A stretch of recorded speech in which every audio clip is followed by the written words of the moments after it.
Bạn sẽ đây bóng ổnទាំងអស់គ្នាបានបើមកជួបគ្នាសារជាថ្មីទៀតហើយបងប្អូនថ្ងៃនេះគឺយើងមកបង្ហើយអាងសម្រាប់ស្តុបមេបាពូយើងគឺថ្ងៃនេះគឺយើងមកបង្ហើយពី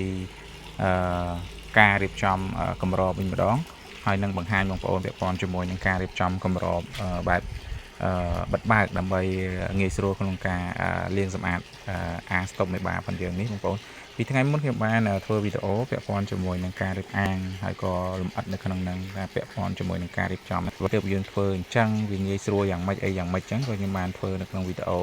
បង្ហាញជូនបងប្អូនរួចមួយសារហើយថ្ងៃនេះគឺយើងមកធ្វើការដាក់កម្របវាហើយពាក់ព័ន្ធជាមួយកម្របនេះគឺខ្ញុំធ្វើបែបជាក្រងដែកហើយនឹងយើងក្របប្រភេទស្បៃបងប្អូនណាស្បៃឈឹបយើងនឹងក៏បានស្បៃជាប្រភេទសំណាញ់ជ័រដែលយើងយកមកបិទបាំងមាន់ហ្នឹងក៏បានដែរបងប្អូនណាគ្រាន់តែជាកម្របដើម្បីកុំឲ្យកង្កែបយើងលោតចេញទេបងប្អូនណាហើយយើងធ្វើចេះវាងាយស្រួលដែរណាបងប្អូនយើងធ្វើចេះគឺវាងាយស្រួលក្នុងការបិទបើកហើយទ្វារនេះគឺយើងធ្វើបែបបិទបើកឡើងលើដូចជាសន្ទះ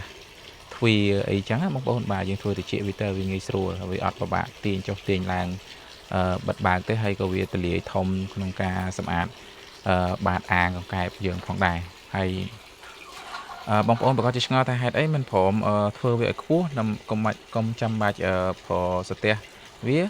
យើងធ្វើខ្ពស់ក៏បានដែរបងប្អូនតែគាត់ថាខ្ពស់វាមានផលលំបាកផងវាមួយទៀតនោះគឺពិបាកក្នុងការចុះលាងឬក៏អោនលាងអោនចាប់មេពូជនឹងម្ដងហើយប្រចាំថ្ងៃគឺមួយថ្ងៃម្ដងឬក៏ពីរដងក្នុងការលាងសម្អាតអាងហ្នឹងគឺវាមានផលលំបាកអញ្ចឹងហើយទើបខ្ញុំសម្រេចចិត្តថាយើងធ្វើទៀបត្រឹមតែ6ទឹកទៅហើយយើងធ្វើជាកម្របមេចឹងមកហើយមេដៃចឹងទៅយើងដាក់ជាប្រភេទស្បៃចឹងណាបងប្អូនបាទវាងាយស្រួលជាងហើយបន្តមកទៀតយើងនឹងមានជាពេលមេឃភ្លៀងមេអីយើងមានជាស្បៃឬក៏មានជាស័ង្កសីអីហ្នឹងយើងគ្របពីលើទៅកុំឲ្យការពារវាទឹកភ្លៀងណាបងប្អូនចាំដល់ពេលហ្នឹងចាំខ្ញុំបង្ហាញបងប្អូនពាក់ព័ន្ធជាមួយនឹងការធ្វើម៉េចដើម្បីកុំឲ្យទឹកភ្លៀងហ្នឹងវាធ្លាក់ចំនៅលើកង្កែបយើងអានេះគឺជាដំណាក់កាលនៃធ្វើកម្របបងប្អូនណាធម្មតាការចំកែបមេពូជយើងត្រូវតែមានកម្របដើម្បីជៀសវាងកង្កែបយើងលោតចេញហើយមួយវិញទៀតគឺយើងត្រូវការមានដបូលបិទចិត្តសម្រាប់ពេលដែលមេឃភ្លៀងទៅកុំឲ្យកង្កែបយើងនឹងត្រូវទឹកភ្លៀងធ្វើឲ្យកង្កែបយើងនឹងវាអាចទម្លាក់ពងចោលអត់ប្រយោជន៍ខាតបងសម្រាប់ការងារផងយើងដែរបងប្អូនបាទហើយនេះគឺជាមេពូជចាស់ផងយើងទេណាបងប្អូនហើយមេនេះគឺយើងប្រកាសពីថ្ងៃមុនហើយយើងអត់ទាន់បានរៀបចំឲ្យបាន 100% ទេប៉ុន្តែយើងអាចយកដាក់វាបានហើយអាងនោះគឺយើងត្រូវការដាក់បន្តទៀតហើយនេះគឺយើងប្រកាសថ្ងៃនេះគឺយើងចាប់ផ្ដើមប្រកាសវគ្គទី2ហើយបងប្អូនហើយវគ្គទី2សប្តាហ៍ទី2គឺយើងយកមកដាក់ចូលសប្តាហ៍ទី1បានណាបងប្អូនណាបាទកង្កែបយើងអាចយកមកដាក់ចូលគ្នាបានហើយយើងនឹងចាប់ពីអាងនេះដើម្បីយកទៅប្រកាសបាទហើយអាងយើងនេះគឺហើយជាស្ថាពរក្នុងថ្ងៃនេះហើយរាល់អាងនិងកម្របយើងរៀបចំបែបនេះណាបងប្អូនបាទបងប្អូនអាចមើលបានគឺយើងមានដែក25នេះចំនួន5ដើមអាងយើងនេះវាមានចំនួនប្រវែង6ម៉ែត្រ20ហើយនឹងប្រតឹង1ម៉ែត្រណាបងប្អូនណាយើងធ្វើបែបនេះហើយយើងនេះយើងធ្វើវាចឹងមកពីប្រឡោះយើងធ្វើទ្វារមកបើកពីប្រឡោះធ្វើទ្វារមកបើកដល់ពេលមកខាងនេះមកប្រឡោះយើងធ្វើទ្វារមកបើកដោយសារតែប្រឡោះមេបាពូជសម្រាប់ស្តុបមេបាពូយើងអត់ទាន់ប្រកាសគឺយើងធ្វើធំបងប្អូនណាបាទហើយខាងនេះដូចគ្នាបងប្អូនខាងនេះគឺយើងធ្វើអញ្ចឹងដូចគ្នាដែរតែគ្រាន់ថាយើងអត់ទាន់បានរៀបចំហើយទេហើយក៏យើងរៀបកាត់នឹងបន្តដូចគ្នាមកខាងទៀតហើយនេះគឺជាប្រឡោះក្តារបងប្អូនណាបាទហើយយើងធ្វើបែបហ្នឹងអញ្ចឹងអត់មានអីវែងឆ្ងាយទេបងប្អូននេះគ្រាន់តែចង់ចែកម្លែកពីខ្លះពីរបៀបក្នុងការធ្វើអាងនិង